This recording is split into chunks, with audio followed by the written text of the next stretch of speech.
Hey guys, what's going on? Just finished up doing some comments, and the same comment kept coming up pretty often, and I get a lot of personal messages about this as well. Guys are giving me a list of baits and they want to know what rod they need to use to throw those baits.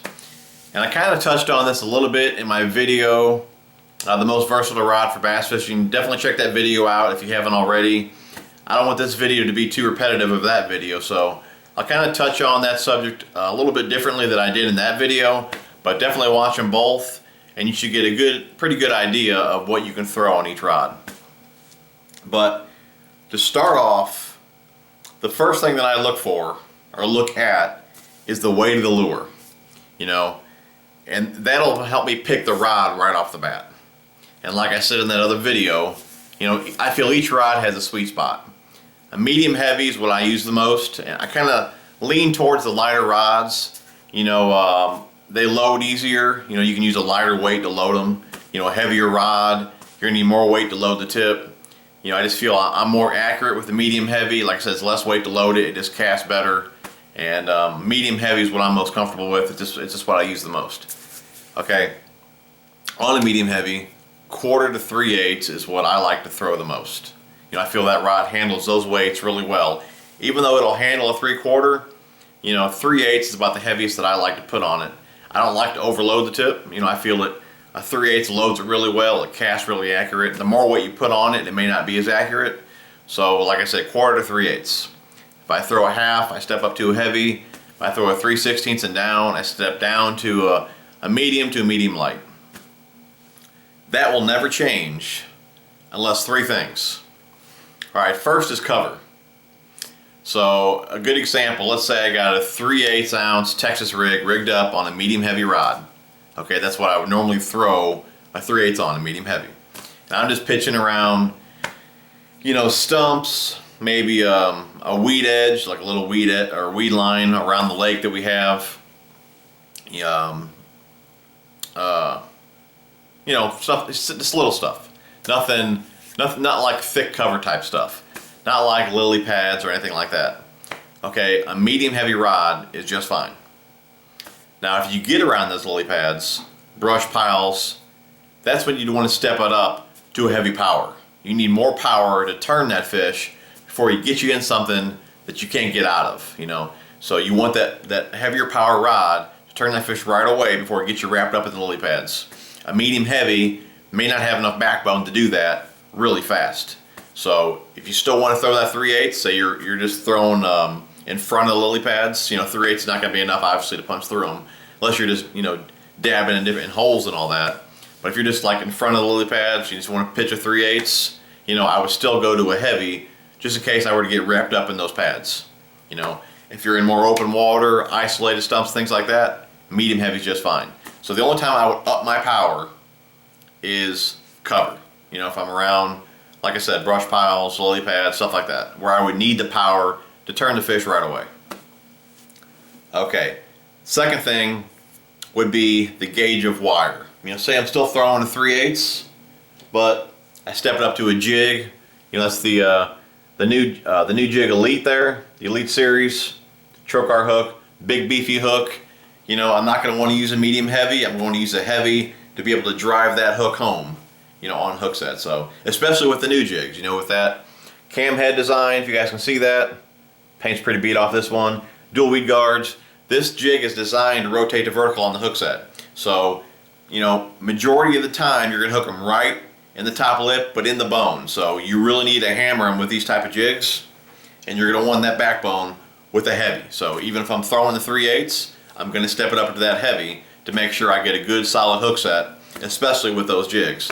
But even majority of your jig hooks still have a beefier hook, and I prefer a heavy power versus the medium heavy.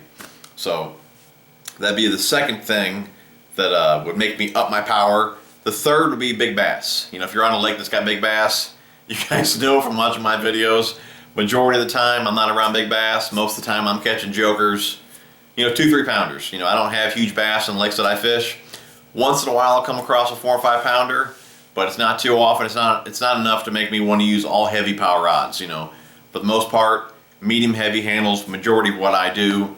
again, unless I'm around a little bit heavy cover or I'm using heavier gauge hooks, you know.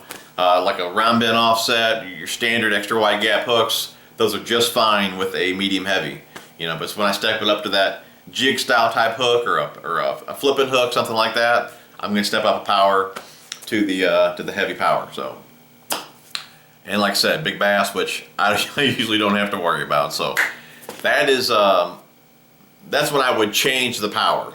As far as what you can throw on those rods for a medium heavy, fast action rod. Okay, power is the the butt section, 3/4 or way up the rod, depending what kind of tip you have. But we're talking about the power section of the rod here. Okay, fast action. The action is the tip, and pretty much the speed of the tip. A moderate fast is a slower tip. Fast is in the middle. Extra fast is it's the faster tip. It has a quicker response to it. Okay. So, but on a medium heavy, fast action, you can throw I would throw pretty much anything that doesn't have treble hooks. So, pretty much anything that's not a crankbait, top water, whatever. As long as it doesn't have treble hooks, I would throw it on any of those rods. Okay, spinner baits, buzz baits, chatterbaits, Texas rigs, jigs, flukes, toads, fish head spins. I mean, you name it, you can throw it on those rods. It's the weight, the cover, the gauge of wire that would determine which one I pick. So I mean, I think it's pretty simple. I mean, that's how I do it, and I'm hoping you guys understand this. This is this is something I struggled with when I first started bass fishing, because I'm one of those guys that I like to have the right setup. I fish better knowing or feeling that I have the right rod, using the right reel, the right gear ratio with the right line. So it's a big thing to me to feel like I'm fishing with the right setup.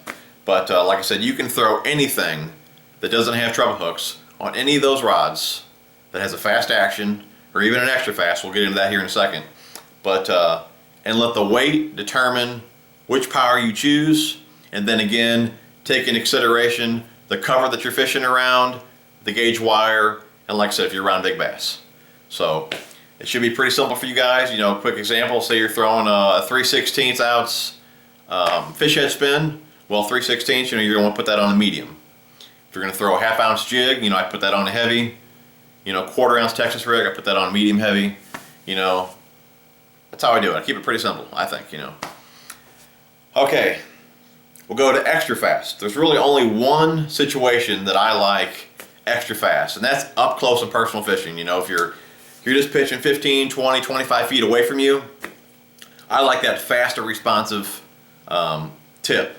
And it's more sensitive, and there's no lag in the tip. Say you're pitching real close to a weed line or whatever, you get hit. I don't want that slower responsive tip. I don't want the fish to run onto the boat, before the power kicks in and I set the hook. That extra fast tip, it's like instant power. It's a stiffer tip, which leads into the backbone a lot faster, and you get a better hook set. So I like that when I'm, like I said, up close and personal type fishing, or close quarters, whatever you want to call it. When you're only so many feet away from the fish, or you think you're going to get bit, you're just, cruising the banks, looking for laydowns, like I said, weed lines, whatever, real close, just pitching here and there. I like that extra fast action, and it works best for me. It's a good type of frog rod as well. I know guys that use it for top water, like with treble hooks. I don't prefer that type of tip with treble hook baits. I still prefer a moderate fast, but that quicker response, it makes your frog, it makes your top water, it makes them walk better just because it's a faster response. You get a tighter action out of them. But that's really the only time that I like extra fast is when I'm pitching, close to the boat. I'm not far from it. Like I said, 10, 15, 25 feet, something like that. Moderate fast, it's a slower action. I like that with all my treble hook baits. My crankbaits, top water, square bills, all that type of stuff. I like that slower tip. A slower tip allows the bait, or allows the bass to get the bait a little bit better, and you don't tear hooks out as easy. The slower action, it doesn't unload it as easy as an extra fast. If a fish were to jump with an extra fast tip, it'll spring back a lot faster than the moderate fast. So you have a better chance of the hook's not tearing out with that slower action. Now, jerk baits. I know a lot of guys that like to use a faster action for their jerk baits. I still prefer a moderate fast, just because, for one, it's what I just mentioned about the hooks tearing out, you get better hookup. But even in colder water, that's pretty much the only time that I fish jerkbaits. You know, I tend to move baits a little bit too fast. I have a hard time slowing down. And with that slower action, even though you're popping it fast, the tip's absorbing some of that motion there. So you're not actually moving the bait as much as you think you are. You know, the rod's absorbing a lot of that. So if you had a faster action rod, you'd be moving it further. The slower action allows you to, I guess, move it less. So that's kind of why I like the slower action. But the main reason that I like it is just so I get a better hookup with it, and I don't tear out hooks as easy. So, but guys, I mean, that should about cover it. I mean, the only other thing is rod length. And that's kind of why guys ask me why I have so many rods. I mean, you do not need, you know, 25 rods, especially me fishing the lakes that I fish. But I feel, you know, having the right rod for each situation makes a big difference. And I'm not a tournament fisherman. You know, I don't fish tournaments. But, you know, the lakes that I fish, I don't get many bites. So the few bites that I do get, I want to make sure I get those fish in the boat. So, I mean, for certain things, I like a shorter rod. You know, frogging, here's a good example here. I used to fish with like a 710 frog rod, and over the years I keep going shorter and shorter. This is my frog rod this season. It's a 6/8 heavy, and my boat sits pretty low to the water. When I work the frog, I'm always smacking the tip in the water, and that just drives me nuts. So I went to a shorter rod. This is the same rod I use for top water and jerk baits, and it keeps me right above the water. I'm not smacking the water. And a shorter rod actually is going to help you out on frogging, because it kind of delays the hook set a little bit. So if you set the hook too fast with a longer rod, you're going to move a lot more line than you will with a shorter rod. So if you have a problem with that, go to a shorter rod and you'll move less line on the hook set. It'll kind of give you a little bit of a delay, and you might land more fish. But I'm going with, like I said, the 6/8, and you know, the longest rod I use is like a 7.4, 7.3, 7.4. But majority of the time, you know, 7 foot is what I use the most. I even like that for pitching, and a lot of guys like a 7.6 for pitching. You know, I'm more accurate with that 7-footer. So I mean, that's what I use the most. But I got a good variety of different lengths and powers and actions and all that, just because I like to try different things out. You know what I mean? Different rods, different powers, different actions, different lengths, to see what really works the best for me.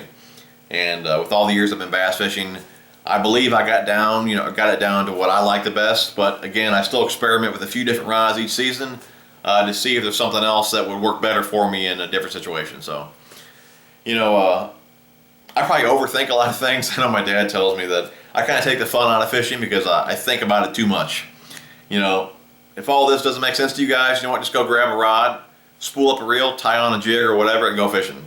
But this is just how I like to do it. You know I overdo a lot of things, but when I get into something, you know, I go all in. I try and do it the best that I can do it, and that's why I do things the way I do. So another tip that I can tell you guys, though, if you still don't understand, you know, what to put on each rod, if you're not a Dobbins fan, it's no big deal, but still go over to their site, and you'll see it's on their rods, and it's listed by each rod, and they'll have their primary uses, and then have a secondary list of what else you can use that rod for. So even if you don't have a Dobbins, but you got a 7-foot medium heavy, you can still go over there, look at all the specs of the rod, and give you an idea what you can throw on there. Like here's one here, the 6.8, 684C.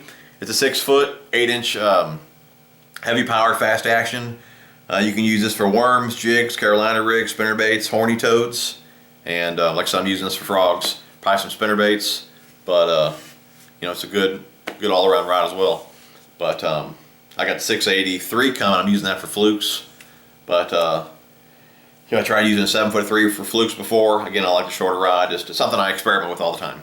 But guys, I could just keep going on and on about why I like certain things and all that, and line, you know, something else I think about. You know, I've been trying to use mono. I mean, I don't use it a lot. I mean, on my Texas rigs and all things like that, I prefer fluorocarbon, jigs, fluorocarbon.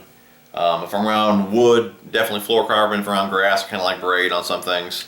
But braid and wood, they don't mix too well. You know, the braid will get wrapped up in the wood. You pull on it, it doesn't come free. It just digs into the wood more. So if I'm pitching around brush piles and all that, I do not use braid. But, you know, I put a lot of thought in what I'm going to do with each reel, each rod. And on a combo that I'm going to make a long cast with, I'm definitely not going to use mono. Just because, you know, on that long cast, if you get hit on the end of the cast, that's a whole lot of stretch that you're going to have in that mono. and you may not get the best hook set. So on combos that I'm going to make a long cast with, you know, I want fluorocarbon. So I mainly use mono for my crankbaits, and I use it for crankbaits, jerkbaits, and I like it for spinnerbaits, and I like it for chatterbaits as well. And actually, that brings me to another thing I can discuss with you guys. I mean, this could go on for a while. I'm sure where we're at. We're at 15 minutes here. I'll try and make this fast. Okay, there's a big debate. What action do you use for chatterbaits and spinnerbaits? Some guys are going to say use a fast to extra fast. Some guys are going to say to use a moderate fast.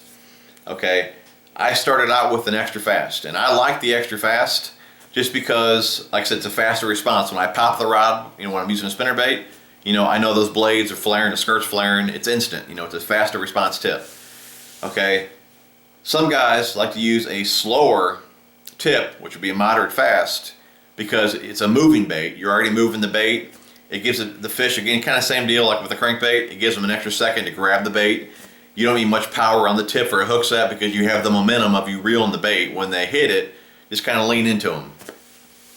Now, most guys that probably use a softer action rod are using fluorocarbon.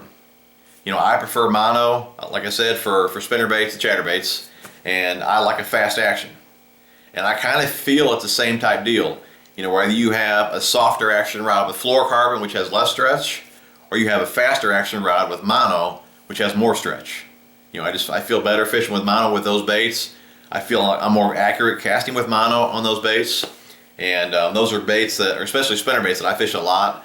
I like to respool more often, and it's a lot cheaper to respool mono than it is fluorocarbon.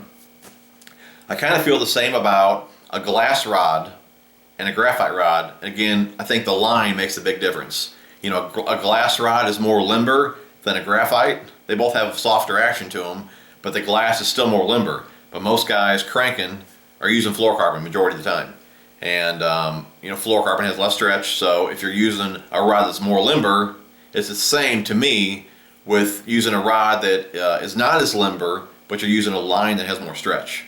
You know, I'm still using a crankbait rod. I'm still using a medium or medium heavy with a moderate fast action, so it still has that slower action that you want for crankbaits. But again, it's a little bit stiffer than a glass rod, but I'm using mono. So again, I feel it's the same. You know, I've never even tried a glass rod, but I mean, I know they're more limber than a graphite, but I've had good luck using graphite with mono, so that's what I stick with. But you know, I kind of got off subject there, but I mean, that's something you guys have asked about in the past as well, and I'm pretty happy using mono for those techniques, and you know, with the fast action. So hopefully that video helped you guys out. I didn't confuse anybody. If I did, you know, leave some more comments, and we'll do another one of these if I didn't answer your guys' questions. If you guys have any input on what I said, leave that in the comments as well. And all the guys that are curious about this this topic here can read those comments. If I didn't cover it, you guys cover it for me. Put it in the comments, so let's all help each other out. I appreciate if you guys would share this video, share my other videos. You know, I'm only going to grow with your guys' help. You know, share as many of my videos as you can. I'd really appreciate it. Definitely give me a thumbs up if you guys liked the video. Thanks for watching, guys, and we'll talk to you soon.